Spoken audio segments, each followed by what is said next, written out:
जादुई साड़ी।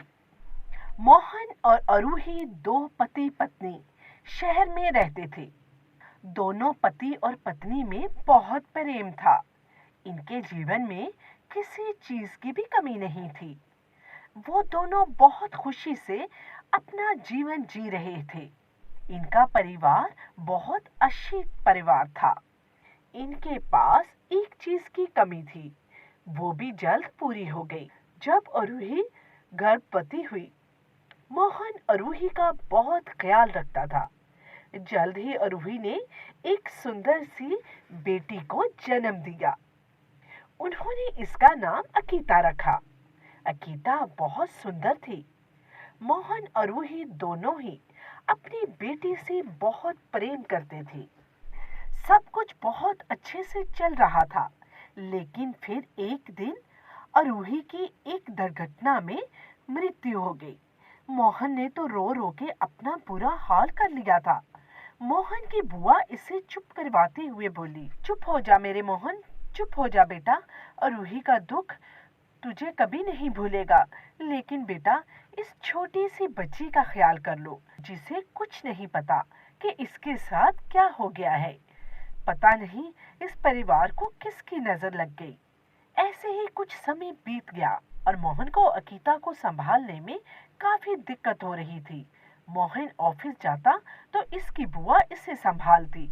एक दिन मोहन ऑफिस से आया तो बुआ बोली, मोहन बेटा अब मेरे घर जाने का समय हो गया है, तू अकेला इसको नहीं संभाल सकता। बेटा मेरी मान तो शादी कर ले, अपनी बेटी की खातिर शादी कर ले। कौन संभालेगा इस नन्ही सी जान को। मोहन ने जब अपनी बेटी को देखा तो इसे इस पर तरस आया।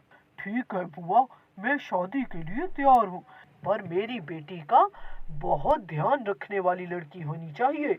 तू फिक्र मत कर बेटा, कुछ दिनों बाद मोहन की शादी संजना नाम की महिला से हो जाती है। देखो संजना, मैंने तुमसे शादी सिर्फ अपनी बेटी के लिए की है। तुम्हें मेरी बेटी का बहुत अच्छे से ध्यान रखना होगा, इसकी हर चीज का ख्याल रखना होगा। जी पतिदेव, मैं आपकी हर बात का पालन करूंगी। आपको कभी भी शिकायत नहीं मिलेगी। वो सिर्फ आपकी बेटी नहीं, मेरी भी तो बेटी है। मोहन सजना की बात सुनकर खुश हो जाता है। नास बेटी, इसे तो मैं अच्छे से संभालूंगी। संजना मोहन के सामने अकीता के साथ दिखावे का प्रेम करती और मोहन के ऑफिस जाने के बाद वो अकीता को एक कमरे में बंद कर देती। उसका अकीता के साथ बहुत बुरा व्यवहार होता और खुद अपने भाई को बुलाकर खूब खाना खिलाती। अरे दीदी, तेरे हाथ में तो जादू है, जादू। ऐसा स्वादिष्ट खाना बनाती है कि खा के मजा आ जाता है। अरे खाने बनाने तो मुझे पहले भी बहुत आते थे, लेकिन तू जानता तो है हम एक गरीब लोग थे। इतने मसाले इतनी चीजें कहाँ से लाते। अरे यहाँ पे तो खूब खुला राशन पानी है, इसलिए तुझे मजे मजे के खाने खिला देती हूँ। चल मेरा भाई, ये भी खा के देख। अरे दीदी, तुम्हारी बेटी बहुत रोती है। अरे दीदी, मेरे तो कान दुख रहे हैं, तुम्हारी बेटी के रोने की आवाज तो खत्म ही नहीं हो रही। मेरी बेटी? अरे कैसी बेटी, ये तो मुसीबत मेरे गले में पड़ गई। मोहन के सामने तो इसे मैं खिला खिला कर थक जाती हूँ। अरे दीदी, सारा दिन भूखा रखोगी तो रात को इतना खाएगी तो सही। ऐसे ही समय गुजर रहा था। अब अकीता बड़ी हो रही थी।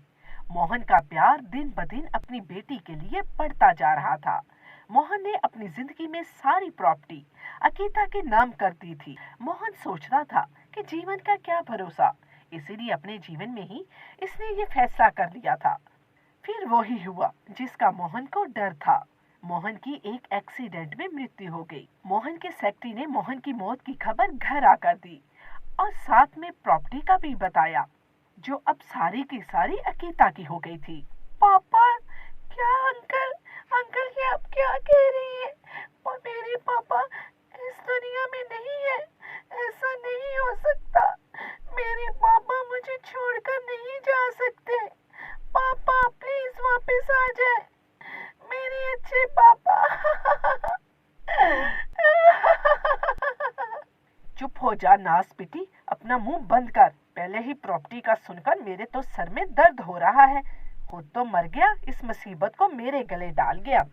माँ, ये आप मेरे पापा के बारे में कैसी बात कर रही हैं? अरे तेरी इतनी हिम्मत कि तू मुझे सिखाएगी? इधर आ, तुझे तो मैं अभी सिखाती हूँ। ये कहकर संजना अकीता को बुरी तरह से पीटने लगती है। जा अब कमरे में दफा हो जा, तुझे तो मैं अभी कमरे में बंद करती हूँ। माँ, ऐसा मत करो, मुझे कमरे में बंद मत करो। वो रोती हुई अकीता को कमरे में बंद कर देती है। पापा देखो, आज आप नहीं है तो माँ ने मुझे कितना मारा है। पहले मुझे माँ छोड़कर चली गई और अब आप मुझे छोड़कर चले गए। मैं आपके बिना कैसे रहूंगी? पापा। अरे दीदी, अपना तो सारा प्लान ही चौपट हो गया। ये अकीता तो हम पर मालकन बन बैठी। अरे ऐसे कैसे मालकन बन गई? इतना सब्र इसलिए तो नहीं किया कि सब कुछ इस मनहूस मारी के सपुर्द कर दूंगी। कुछ तो करना ही पड़ेगा। संजना और इसका भाई एक प्लान बनाते हैं और प्लान के अनुसार वो अकीता के दूध में नींद की गोलियां मिला देते हैं और दोनों इसे उठाकर जंगल में चले जाते हैं। जंगल में पहुंचकर दोनों अकीता को कुएं में फेंक देते हैं। अरे चलो जी, इस नास पिटी से तो हमारी जान छूट गई। अब सारा कुछ हमारा हुआ। अब सुकून की नींद आएगी हमें। इधर अकीता जैसे ही कुएं में गिरती है, इसकी आंख खुल जाती है। वो देखती है कि एक साड़ी से पानी से जमीन तक ले आती है। अरे ये क्या मेरे साथ हो रहा है? मैं कोई सपना तो नहीं देख रही हूँ। नहीं नहीं, ये तुम्हारा सपना नहीं है, ये सच है। अकीता, तुम्हारी सुतेली माँ और तुम्हारे मामा ने तुम्हें यहाँ लाकर फेंक दिया था। मैं जानती थी कि वो मुझे बिल्कुल भी पसंद नहीं करती। बस पापा ही थे जो मुझे इतना प्यार करते थे। लेकिन ये एक साड़ी मुझसे कैसे बात कर सकती है? ये तो जादू है। वहाँ अब मैं क्या करूँ? अकीता, डरो नहीं मुझसे। अकीता, मैं परियों की रानी हूँ। एक चुड़ैल के जादू ने मुझे ऐसा बना दिया है। क्या तुम मेरी मदद करोगी अकीता? हाँ हाँ, मैं जरूर आपकी मदद करूंगी। बताएं, मुझे क्या करना होगा? अकीता, मुझे एक चुड़ैल ने साड़ी बना दिया है। तुम्हें इस चुड़ैल को मारना होगा। मैं तुम्हें वहाँ पहुँचा देती हूँ। जादुई साड़ी इसे चुड़ैल के पास ले जाती है।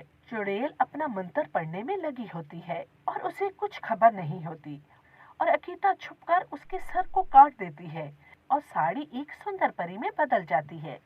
अकीता, तुम्हारा धन्यवाद। बताओ तुम्हें इनाम में क्या चाहिए? अच्छी परी जी, मुझे इस दुनिया में वापस नहीं जाना। ये अपने साथ ले जाएं। मैं यहाँ रहकर क्या करूँगी? मेरा तो यहाँ पे कोई भी नहीं। मेरी तो माँ की पहले ही मृत्यु हो गई और पापा भी मुझे छोड़ गए। अरे अकीता, रो नहीं। तुम ऐसा करो, आंखें बंद करो। जैसे ही अकीता आंखें बंद करने के बाद खोलती है तो वो हैरान हो जाती है, क्योंकि वो अब एक साधारण लड़की नहीं होती, बल्कि वो एक परी बन चुकी होती है। अरे परी जी, मैं कितनी सुंदर लग रही हूँ। वाह, कितना मजा आएगा। मैं तो परी बन गई सच में। क्या मैं ये एक सपना तो नहीं देख रही? मैं कितनी सुंदर लग रही हूँ। हाँ हाँ, तुम्हें हमारे साथ रहने के लिए परियों जैसा ही होना पड़ेगा। ये कितनी सुंदर जगह है। अब मैं यहाँ हमेशा ही रहूंगी। हाँ हाँ, तुम अब हमेशा हमारे साथ ही रहोगी। और आओ, मैं तुम्हें दूसरी परियों से मिलवाती हूँ। दोनों खुशी खुशी परियों से मिलने के लिए चल पड़ती हैं।